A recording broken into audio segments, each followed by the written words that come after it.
injure, imputation de hasard ou calomnie, cela relève des cours et tribunaux. Et nous devons bien nous entendre, c'est dans le fonctionnement de notre démocratie, on doit respecter la spécificité de chaque institution.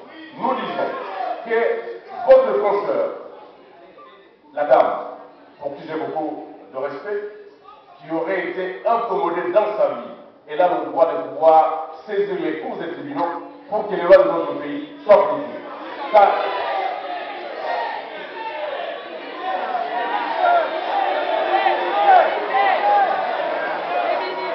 Mesdames et messieurs, avant de procéder à une quelconque levée des immunités parlementaires, on commence par saisir les cours. C'est le procureur général de la République qui saisit à son tour l'Assemblée nationale, si vous voulez que je vous explique la procédure.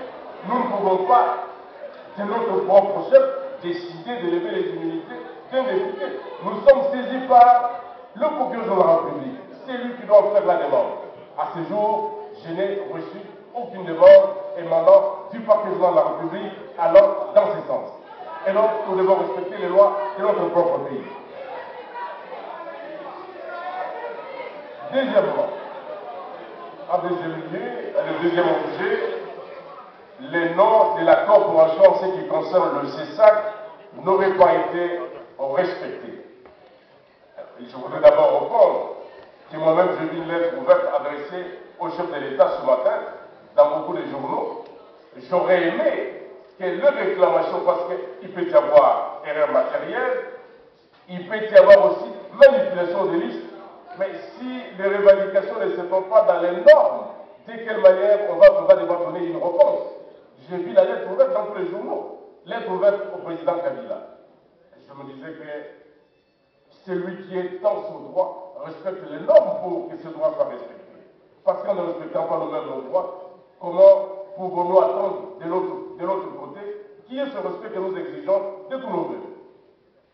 Et donc, nonobstant le fait que j'ai vu cette lettre dans les journaux, mais puisque de la manière la plus officielle, elle m'a été remise, on va devoir comparer les listes émanant de votre propre corporation et ce qui a été publié. Si c'est une erreur matérielle, elle va être corrigée. Si c'est une manipulation des listes, on saura à quel niveau se situe cette manipulation et on se comporterait de manière conséquente.